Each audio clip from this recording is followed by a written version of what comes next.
It's war. And yeah, I've been telling you for a year this election was going to get ugly. Boy, do I have some things for you today. Oh yeah, I told you the left they have nothing to go for themselves, nothing going for themselves. And so what they turn to is ugly horrificness. We'll deal with some of that. First, what's been making the rounds of the Twitters, and it's just inexplicable. I have a post up over at TammyBruce.com that really directs you back to Ed Morrissey's post over at Hot Air, because it's everywhere. Soledad O'Brien on CNN crashing the entire clown car over there at CNN.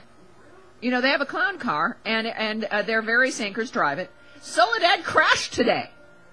She crashed. It must be those clown shoes. It's got to be the freaking clown shoes. Yeah. She and her little panel went to, the Breitbart team released their Harvard video. And, when Andrew, you're going to hear this in the clip, when Andrew mentioned the tapes from college at CPAC, he didn't say bombshell. He says, we're going to start vetting this man. And here is Obama in tapes that others had hidden and admit that they'd hidden for years, that when they were aired, they were either edited or there were voiceovers so you couldn't hear what the dumb bastard was saying. Well, Soledad, in crashing her clown car, tried to paint editor-in-chief over at Breitbart, Joel Pollak, as a racist because we're pointing out Obama's support for a proponent of critical race theory. Now, you have to wonder, I always suggest to people that you reverse a dynamic to determine, since we've all been so manipulated and conditioned to some degree about the issues of race, what would happen if white people were saying X, okay? So if you had a group of white people pushing critical race theory for whites at Harvard, what do you think little Soledad would be saying about that? That maybe it was racist? Yeah, and it is racist. And it doesn't matter what your complexion. To heighten the notion and the nature of the importance of race, in and of itself moves directly through the notion that you believe your race or a race is superior to another, superior enough to have to be studied and to have a theory. That is racism. I know racism screamed at everybody, but racism really is the belief that your race is superior. And I don't know what speaks more to that than the idea that it should be specially studied. And that goes to every single hermetically sealed group that wants its special studies, including women's studies, which I find to be, these are the ultimate in narcissistic dynamics. I would only support like Mexican studies and black studies and women's studies and the gay studies if everybody who's not those things have to take them. But inevitably it becomes an orgy of narcissism. Because it's women who take women's studies, it's the gays who take gay studies. Why don't you just call it studying my navel? I've got a degree in studying my freaking navel. That's the only time when those special classes would work. Other than that, it is sexism, it's racism, it's gayism, it's the belief that you, in some kind of context, deserve to be studied because of all the specialness that you provide. Talk about group freaking therapy. Well, yeah, so that is the epitome of the racism. Racism is not tensions between the races that are stirred up by people who want civil war or civil unrest or special laws so that they get a head start in the race. I mean, it's the 21st century now. How about just an equal opportunity? How about just that? So, yeah, so here they are. This is the clip. And eventually, the actual facepalm moment goes to one of the panelists there with her clown car, who asks Joel why he's so afraid of black people. Okay? Here is the clip. I'll have a few things to say in the process. I would have to also say that this really is, Andrew's dead, and they're still falling into his traps. And I think Joel should know that Andrew is probably got his arms folded and is nodding his head and is laughing a little bit and having a good time. Yeah. This, of course, is not a bombshell. Andrew never said it was going to be, but what it does do is also exposes how the mainstream media kept this quiet and why they continued to try to keep it quiet. Talk about this. Here we go. Yeah, Andrew Breitbart story. You know, just weeks before his sudden death, the conservative blogger Andrew Breitbart was talking at CPAC, and he said he had a bombshell videotape. No, he didn't. And so they're actually going to play the tape of Andrew, which contradicts immediately what she just said. Claimed would damage the president. Then he died. Here's what he said. Yeah.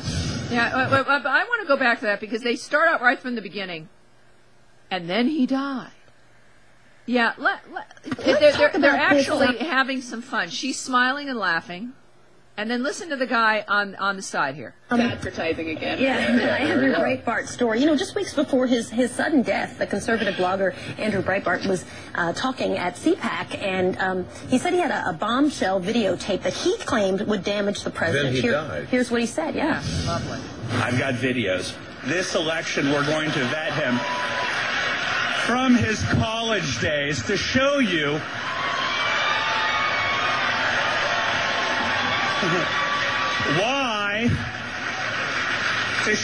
why racial division and class warfare are central to what Hope and Change was sold in 2008. Now that is what his point was. Obama's introduction comments and hugging of this racialist professor, if not directly racist, proves that and is exactly what Andrew said. They would begin the vetting. This is the beginning. Did not say bombshell. I mean, we know Obama's a Jew hater, and I do believe he's a racist. So, no, there's no bombshell, but here, let's continue. Andrew Breitbart talking at CPAC. He was a guest on our show. He joined our panel at CPAC as well. So is this the videotape? This is from BuzzFeed. This is a clip from PBS's Boston affiliate, WGBH. It shows President Obama, but back in his Harvard Law School years, speaking at a rally in support of racial equality among the faculty at Harvard Law School, giving a glowing introduction. No, it wasn't actually that. I mean, this is amazing. What's going on here? It wasn't that at all. It was arguing for the tenure of this guy, this professor at Harvard, who is a proponent of critical race theory, who is a supporter of Louis Farrakhan, and a whole bunch of other things. Yeah, so that's not obviously CNN thinks its viewers are morons. Let's continue. Professor Derek Bell, who was the first tenured African-American professor of law at Harvard University. Now, Breitbart's video clip from that introduction then shows Obama's friend, Charles Ogletree, another Harvard law professor, commenting on this clip. Listen. Open up your hearts and your minds to the words of Professor Derek Bell. Yeah, you know, this is also about ideology. When you hear, open up your hearts and minds to the words of this guy argued racialist, racist theory. And what Andrew said at CPAC is exactly what he meant about why racial division and all of this crap, this unrest and everything else is at the core of Obama's philosophy. This isn't about fairness at Harvard. It's about open your minds to this kind of tripe coming from that man. Now, what makes this so interesting when you think about it, it's, of course, we hid this throughout the 2008 campaign, so no, I don't care if they find it now. Yeah, you know, so the question has to be, why did they feel the need to hide it? This is, again, a friend of Obama's. We don't care if they find it now. Now I'm sounding less like Eddie Murphy and more like Beavis and Butthead, huh? Yeah. Yeah, so why did they hide it? If this was just about love and puppies and kittens and racial equality, why is that man, who also is a black man, why did they feel the need to hide it during 2008? Unless they know, of course, what Bell stands for and what this meant and what it exposed. That's the question. Pollak, he is the editor-in-chief of Breitbart.com. Nice to have you joining us. So is this the video that Andrew Breitbart was talking about at CPAC? Is that it, what I just showed? Is that it? She's like looking like, what's going on there? That's not much. That is one of the materials Andrew Breitbart was talking about. And by the way, those weren't his last words, and this is not his final bombshell. This is the beginning of a vetting process that begins with Andrew Breitbart's probe into Barack Obama's time in Chicago and will continue. We're not just vetting Barack Obama, we're also vetting the other candidates. But the mainstream media won't and didn't vet Barack Obama, and that's why Andrew Breitbart threw down the gauntlet there at CPAC. Okay, so then let's go back to the clips that I just showed. And she's just putting her hands through her hair, and she's like, gosh, she just doesn't understand what's going on there. What part of that was the bombshell? Yeah, whoa. Because I missed it. I don't get it. What was a bombshell? Well, the bombshell is the revelation of the relationship between Obama and Derek Bell. Obama didn't just lead a protest on behalf of... Okay, so he's a Harvard Law student and a Harvard Law professor, yeah.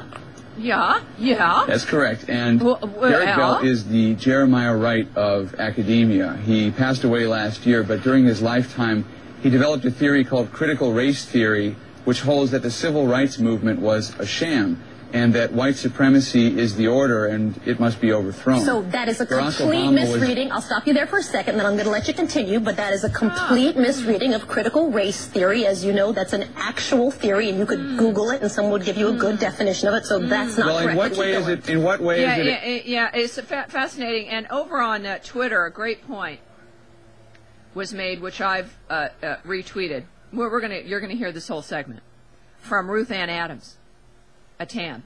She says, not since Stephanopoulos jumped in with Christian faith did an MSMer run to POTUS's defense more quickly. You remember that, don't you? Well, Obama in this interview with Stephanopoulos talking about his Muslim faith, and Stephanopoulos corrects him, oh, your Christian faith. Can I ask Patricia to pull that clip up for me when Stephanopoulos corrects him with your Christian faith? Yeah.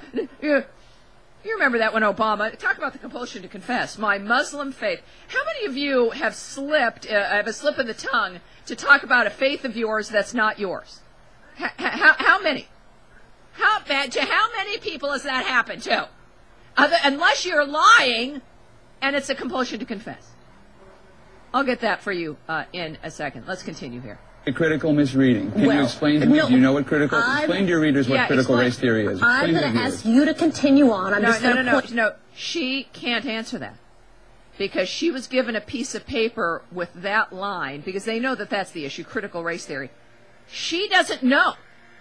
She was given a piece of paper, and she can't answer that question. Point out that is inaccurate. Keep going. Tell me what's the bombshell. No idea. I haven't seen it. She has no idea. You've made a claim. That my characterization of critical race theory as the opposite of Martin Luther King is inaccurate. You're telling your viewers that, but you're not telling them what it is. Critical race theory looks into the intersection of race and politics and the law. And as a legal academic who would study this and write about it, he would advance the theory about what exactly happened when the law was examined in terms of racial politics. There is no white supremacy in that. It is a theory. It's an academic theory, and as one of the leading academics at Harvard Law School, he was one of the people as part of that conversation. So that is a short definition of it. I'm glad we've got you. I'm glad we've got you saying that on tape, because that's a complete misrepresentation. Critical race theory is all about white supremacy. Critical race theory holds that civil rights laws are ineffective, that racial equality is impossible because the legal and constitutional system what I just in America said, the intersection of race and politics when it comes to but you said white and she's looking she didn't expect him to ask her the question. This is the other thing. Whenever you're doing media, and all of you, of course, as Tea Partiers might have a chance to do this, a lot of you learned this during Tea Party rallies and such, is that the reporters expect to be controlling the environment. They expect you to answer their questions. Joel is doing a fabulous job here.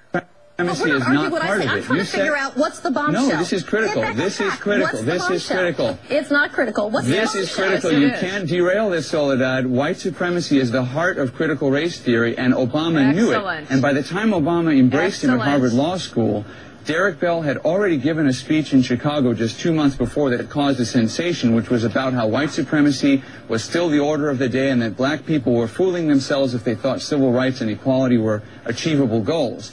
He said this, and one of the people who came to his defense, by the way, was Jeremiah Wright, with whom Bell had correspondence over the years. This is a connection that is very important. So your point, you're trying to make the point that Derek Bell was somehow a serious radical. Is that what you're trying to say? And by connecting President Obama to Derek Bell, a Harvard law student, to a Harvard law professor, the first black tenured professor at Harvard Law School, you're trying to make that connection. Is that the bombshell?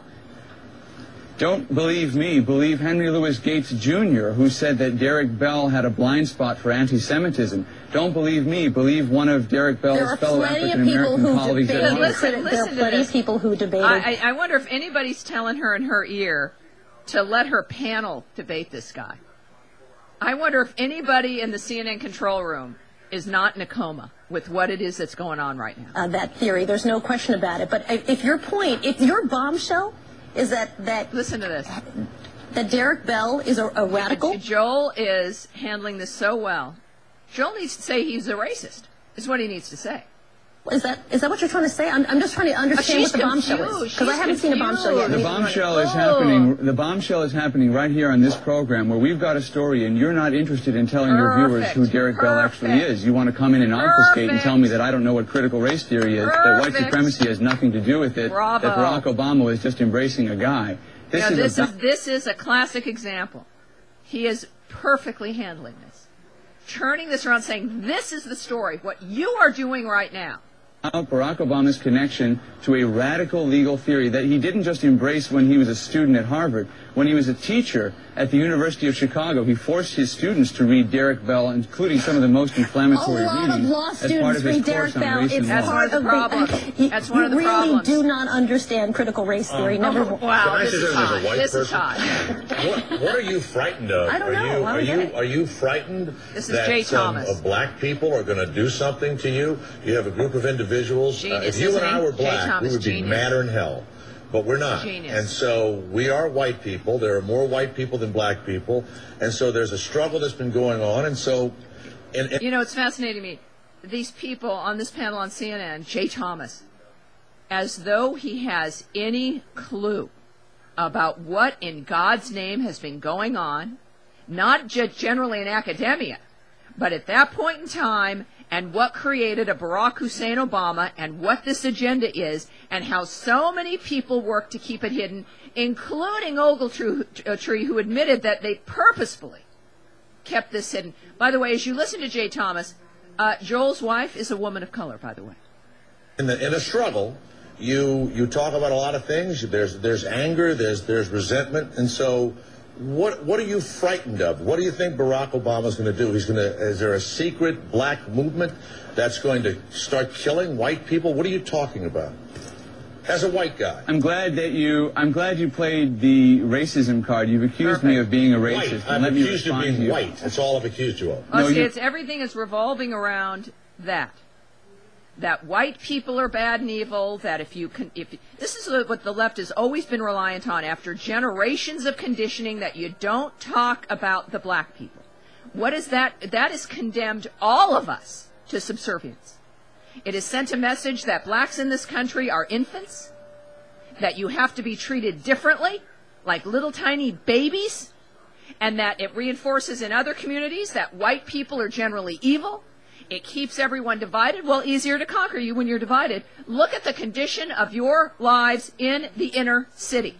And if you've managed to escape the inner city, realizing that maybe you'd been lied to all these years, the question has to become, why are your lives not getting not only any better, why are they worse? Because they need victims. They need to keep you separate from the American dream. They then need to hand things to you like the benevolent freaking masters that they are. And it's not even about, you look at Barack Obama in the White House. That transcends race. This is about the permanent political class and those who think that they're better than everyone else, whether they be white or black or anything else. Accused me of being afraid of black people, and it doesn't even deserve a response, but let me respond anyway. Sure. No, I'm not afraid that black people are going to be violent and take over the country. What I'm pointing out is that there's a pattern in Barack Obama's associations with Derek Bell, with Reverend Wright, and carries over into his governance because his Justice Department won't treat black civil rights violators the same that it treats white civil rights violators, that there's a racial pattern in which justice is enforced in this country, and it also gives us a sense into how Barack Obama thinks about these issues. At every point in his life when he could have followed the path of Martin Luther King, he threw in his lot with the Jeremiah Wrights and the Derek Bells of the world. And it's important not just because of what Obama believes, but it's important to vet the media. The mainstream media covered this up. Soledad on the white supremacist groups. That exactly. Is that it? I'm just asking. Thomas isn't even listening at this point. This goes on for another couple of minutes. That clip is, again, via Breitbart.com and over at TammyBruce.com. It is the perfect example of watching a man, you can maintain your cool when you know what to expect, when you've done your homework and your work in general, when we've seen this over and over and over again. It is fabulous.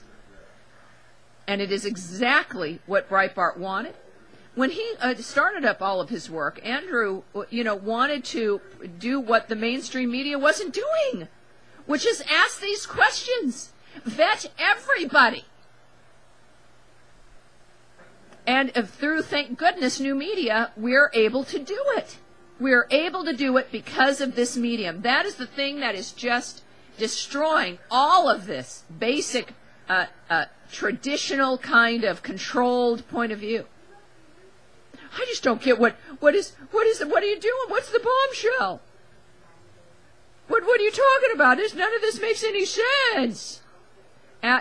Beside herself. To give you, via the Ruth Ann's note about how far the media goes, this is the most someone has gone, I think, to try to pull up Obama out of his gutter. Here is this exchange with Stephanopoulos and Urkel when he talked about his Muslim faith. You're absolutely right that John McCain has not